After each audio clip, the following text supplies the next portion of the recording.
মা জানোনি, বলছি এই কলসিখানা তো। হ্যাঁ, এরকম আর একখানা আছে, দুখানাই নামিয়ে রাখ। দুই বউয়ের বাড়িতেই তো পাঠাতে হবে। আর যা যা বড় বড় বাসনপত্র আছে সব নামিয়ে রাখ, জোড়ায় জোড়ায় নামাস বাপু। বাসনগুলো আবার ঘষা মাজার জন্য কাসারের কাছেও তো পাঠাতে হবে। ও, তাহলে তো ওই থালাগুলো চকচকে করতে হবে। রাধু কাসারিকে খবর দিতে হবে।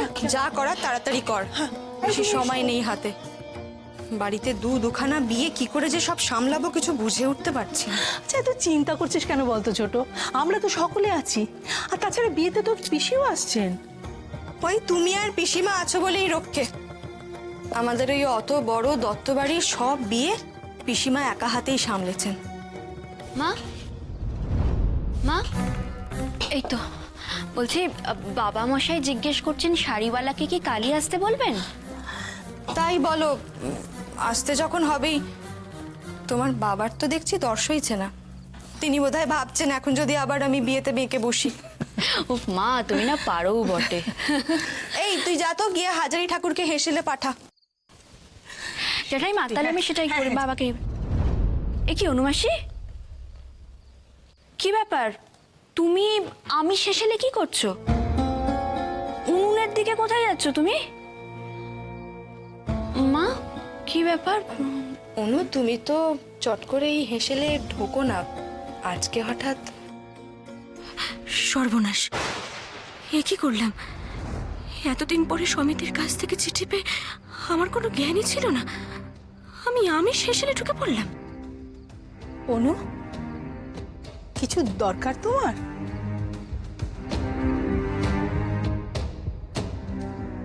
আরে অনুমাসী, বলো না কি দরকার। মুখে কুলু পেটে রাখলে বুঝবো কি করে বলো তো? আমি শেষেলে ঢুকেছো যখন, কিছু তো দরকার তোমার। অনুমাসী, ঠাকুর মশাইকে বলেছো মামলেট তৈরি করার কথা? ছোট মামা অনেকক্ষণ ধরে বসে আছে। ও তাই তো। জানো দিদি, রনর নাকি শখ হয়েছে সে বিছানায় শুয়ে থাকবে আর সুবি তার মুখে অমলেটের টুকরো ভরে দেবে, সেই জন্য এসছে বোধহয়। অনুকে এত বিরক্ত করেছে যে সেও এই হেসেলে ঢুকে পড়েছে। যাও সুবি, আমি মামলেট পাঠাচ্ছি, তুমিও যাও। দেখেছো প্রমি তোমার মামা বাবুর কাণ্ড? আমি যাই বাবা মশাইকে খবরটা দিই। মানদা, ও মানদা, তুই বরং রেকাবিগুলো বার কর। হ্যাঁ ছোট, আমি ওকে রেকাবিগুলো বার করতে বললাম। হ্যাঁ চলো আমরা ওদিকটা গিয়ে দেখি।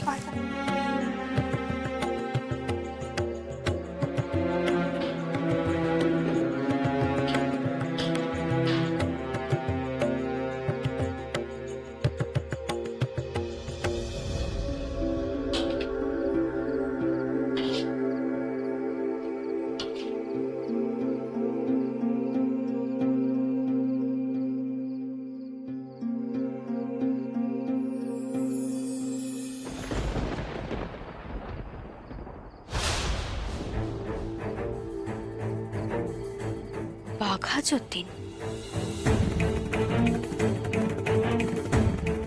সুবি, সুবি, তুমি কি করে বুঝলে যে আমি ভুল করে হেসেলে ঢুকেছি? আমাকে বাঁচাতে হবে। দেখলাম তো, ভিক্ষে দেওয়ার সময় ওই দাদাটা তোমার আঁচলের মধ্যে কি একটা কাগজ ঢুকিয়ে দিল। ওই দাদাটাকে তো অনন্ত দাদা পাঠিয়েছে। তাই মনে হলো ওই চিঠিটা দেখলে সবাই তোমায় বকুনি দেবে। আর তুমি তো এই হেসেলে ঢোকো না বেশি দরকার না হলে।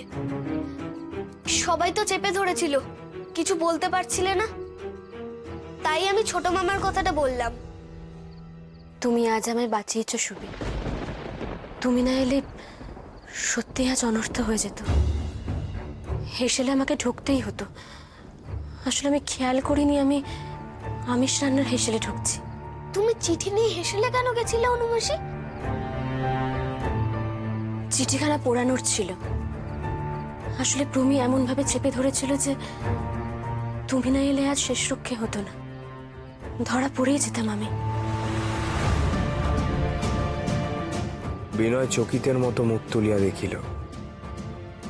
সুচরিতা তাহাকে নমস্কার করিয়া সামনে চৌকিতে বসছিল। শরৎ, বাঘা যতীন বলে কারোর নাম শুনেছিস? বাঘা যতীন? কেন বড়দিদি? বল না, শুনেছিস কিনা। না, বাঘা যতীন বলে তো কারোর নাম শুনিনি, কিন্তু তুমি হঠাৎ। এটা দেখ, একটা কাগজ ছিঁড়ে টুকরো টুকরো করে আমাদের হেসেলের উনুনে পোড়াচ্ছিল অনুমাসী। কোনো কারণে এই টুকরোটা বাইরে পড়ে গেছে। সত্যি কথা বলতো শরৎ, অনুমাসী ঠিক কি কি কাজের সাথে যুক্ত? কোথায় যায় অনুমাসী? দেখ শরৎ, আমি জানি তুই জানিস, বল না ভাই। আশ্চর্য বড়দিদি, আমি কি করে জানবো বলো তো? আর সত্যি তোমার এই সন্দেহ করা আর গেল না। কি করে যাবে বল? বাড়িতে এত বড় একটা কাজ, আমার তো ভয় হচ্ছে কোনো অঘটন না ঘটে। এই কাগজের টুকরোটা দেখে পরিষ্কার বোঝা যাচ্ছে এটা কোনো চিঠির অংশ। অনুমাসী বিধবা মেয়ে মানুষ, তার তো একটু সাবধানে চলাফেরা করা উচিত। বড়দিদি, কোন যুগে পড়ে আছো বলো তো? তুমি, মেজ দিদি, তোমরা তো সবাই ইংরেজি স্কুলে পড়াশোনা করেছো, তারপরেও তোমরা এসব কথা কি করে বলছো? পড়াশোনা করেছি বলেই তো সবটা দেখতে পাই রে ভাই। দেখ শরৎ, বাড়িতে এত বড় একটা কাজ, এখন যদি কোনো অঘটন ঘটে তাহলে তাহলে বাবা মশাই কিন্তু সহ্য করতে পারবেন না। আর এই সময় কোনো অঘটন কাম্যও নয়। এই কথাটা তুই তোর অনুমাসীকে ভালো করে বুঝিয়ে দিস।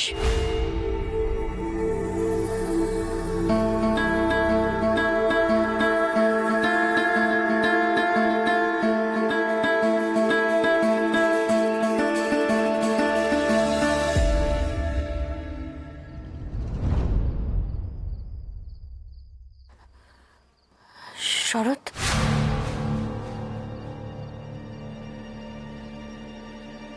প্রমি কি বলতে এসেছিল? অনুমাসে কি হয়েছে? কি কি পুড়িয়েছো তুমি?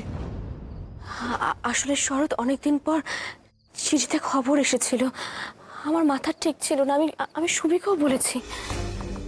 সুবি? সুবি, তুই আবার?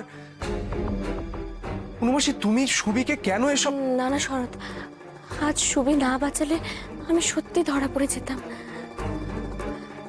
আমারই ভুল, আমাকে আরো সাবধান হতে হবে। সে তো সাবধান হতেই হবে অনুমাসী। তুমি নিশ্চয়ই শুনেছ, অরবিন্দ ঘোষ, বারিন ঘোষ সহ যে যে বিপ্লবীরা পুলিশের হাতে ধরা পড়েছিলেন তারা সকলেই সাজা পাবেন। পুলিশ আর ইংরেজ সরকার খুব কড়া চোখে পুরো ঘটনাটা দেখছে। এমনকি বারিন বাবুকেও ফাঁসির আদেশ দেওয়া হয়েছে। ফের আপিল করেছেন কোর্টে। আবার ফাঁসি? ক্ষুদিরাম বসুর মতো? কেন ওরা এত সাজা পাচ্ছেন মেজদাদা? সুবি, তুই চুপ কর, এত প্রশ্ন করিস না আমাকে, আমি উত্তর দিতে পারবো না। সুবি, অনুমাসী, তুমি একটু সাবধানে চলাফেরা করো। সত্যি বলতে ইংরেজ সরকার খুব সতর্ক হয়ে আছে। বাঘা যতীনকে? জানি না শরৎ, আমিও ওনার নামে প্রথম শুনলাম। তবে এইটুকু আন্দাজ করতে পারছি, উনি এমনই একজন কেউ যিনি এই দেশ থেকেও ইংরেজদের তাড়াতে চান। আমাদের সকলকে একজোট করে। শরৎ, শরৎ, বিভাদের বাড়ি থেকে আবার চিঠি এসেছে। আবার কিসের চিঠি? জানি না অনুমাসী। অনুমাসী, তুমি এক কাজ করো না, তুমি বৈঠকখানে যাও, ওখানে সবাই আছে, ওখানে গিয়ে দেখো না যে ওনারা চিঠিতে কি লিখে পাঠিয়েছেন। ছাড়ো বরদাদা,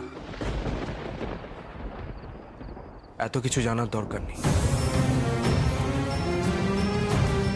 কিছু জানানোর হলে তো মা নিশ্চয়ই জানাবেনি। দয়া করে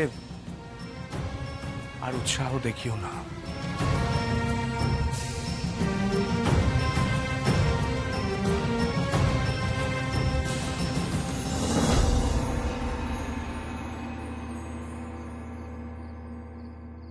বুঝলে প্রভা,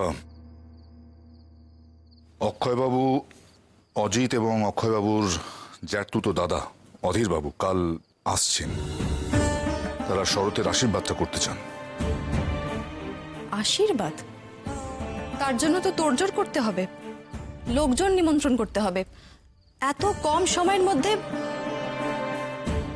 কিছুদিন আগে ওরা বিয়ের জন্য অপেক্ষাই করতে রাজি ছিলেন না, এখন আবার বলছেন কালকেই আসবেন আশীর্বাদ করতে। আচ্ছা, ওরা কি এখনো আমাদের উপর ভরসা রাখতে পারছেন না? সে কথাও তো বলতে পারবো না প্রভা।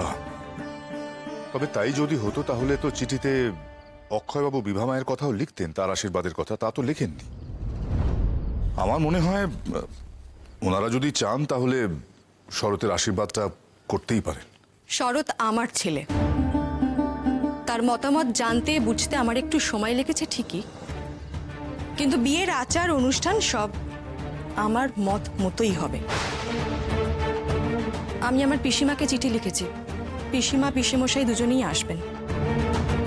এই পিসিমার কাছেই আমি মানুষ, তাই আমি চাই আমার ছেলের বিয়েতে আশীর্বাদে ওরা উপস্থিত থাকুন। বিভাবতীর বাড়ির লোকজন যদি একান্ত আসতেই চান, আসুন, এসে বিয়ের দিনক্ষণ আশীর্বাদের দিন স্থির করে যান। আমি বাড়িতে আগে নারায়ণ পুজো করব, তারপর আশীর্বাদের দিন স্থির করব। কাল না হয় পুরোহিত মশাইকে বলছি একটা পাঁজি নিয়ে আসার জন্য।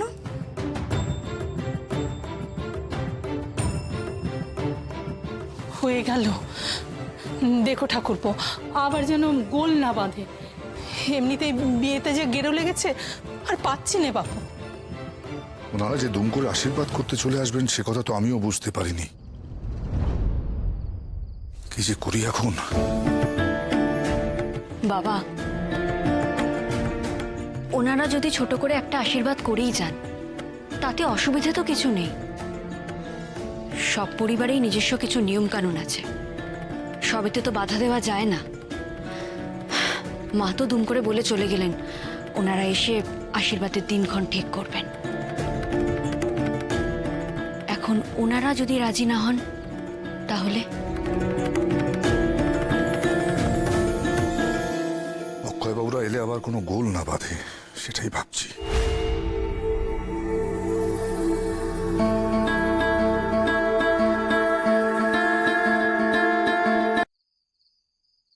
আমরা মলয় বাতাসে ভেসে যাব শুধু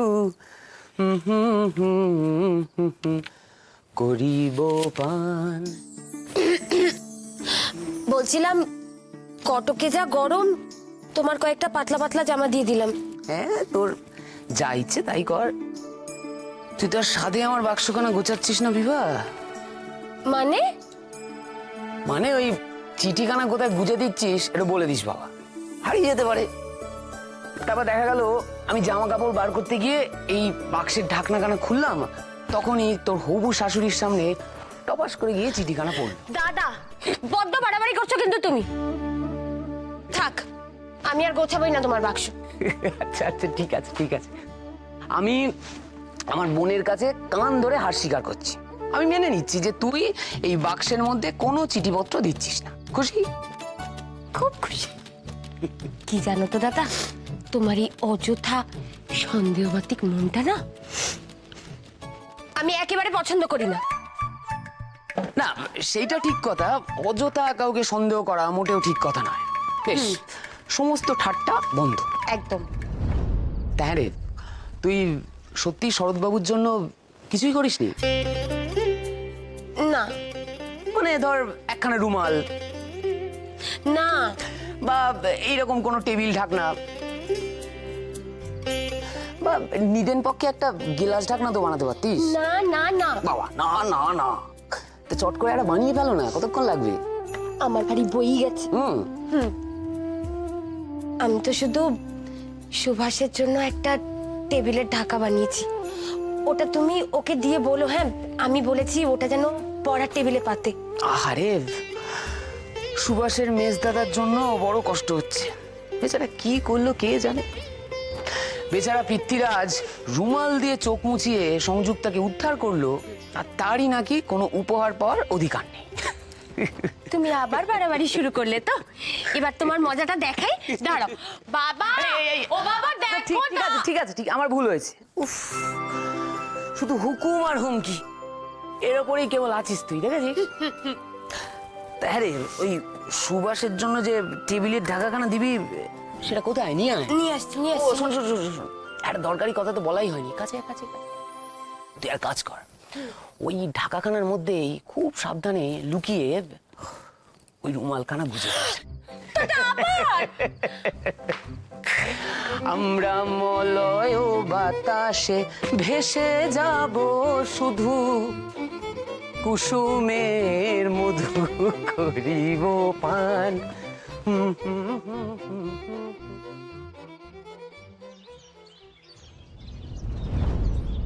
যদি তুমি নিজেকে দুর্বল ভাবো তবে দুর্বল হবে, তেজস্বী ভাবলে তেজস্বী হবে। সাহসী হও, সব দায়িত্ব নিজের উপর গ্রহণ করো। যতীনবাবুর চিঠি এসেছে। এখন তোমার কোথাও যাওয়া চলবে না, তুমি আমাদের বাড়িতেই থাকবে অনন্ত। তোমাদের বৌঠান খুব খুশি হবেন। অনন্ত দাদার সাথে মাস্টার মশাই?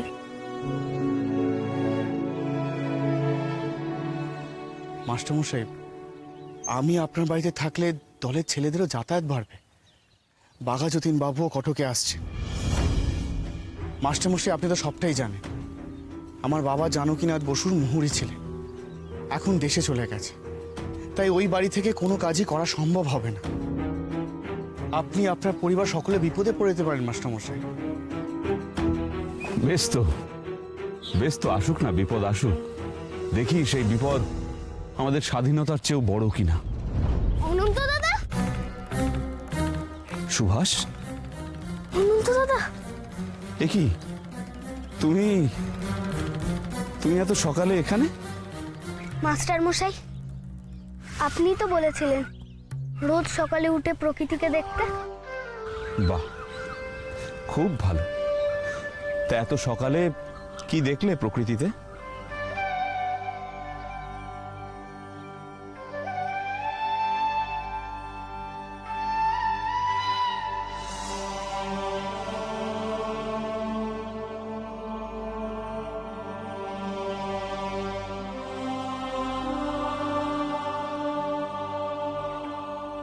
বাহ বাহ সুভাষ, খুব ভালো। দেখার চোখটা সব সময় এরকম রাখবে, কেমন? দেখেছো অনন্ত, দেখো দেখো পাথর আর ওই সাদা ফুল। পাথর যত বড়ই হোক না কেন, ফুল কিন্তু ঠিক মাথা চাড়া দিয়ে উঠবেই। আমার বিশ্বাস তোমরাও একদিন ঠিক মাথা চাড়া দিয়ে উঠবেই। সুভাষের চোখে পড়েছেও বটে। অনন্ত দাদা, তুমি বাড়ি যাবে না? না সুভাষ, এখন বাড়ি যাব না। আর তুমিও বাড়িতে ভুল করে বলে ফেলো না যে তোমার আমার সঙ্গে দেখা হয়েছে। না অনন্ত দাদা, আমি কাউকে বলবো না। আমি জানি পুলিশ তোমাদেরকে কেমন ভাবে ধরে নিয়ে যাচ্ছে, তোমাদের সকলকে সাজা দিচ্ছে। আচ্ছা মাস্টার মশাই, অনন্ত দাদারা কি দোষ করেছে? পুলিশ কেন সাজা দিচ্ছে ওনাদের? পুলিশ কেন সাজা দিচ্ছে জানো? ওরা আমাদের দেশের স্বাধীনতা চায়। ওরা চায় আমাদের দেশটা আমরা আমাদের মতো করে চালাবো।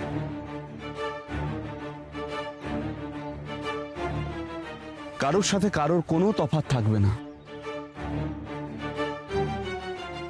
সমস্ত ভারতীয়ের থাকবে সমান অধিকার। তাই তো ক্ষুদিরামের মতো ছেলেরা ফাঁসিতে প্রাণ দেয়।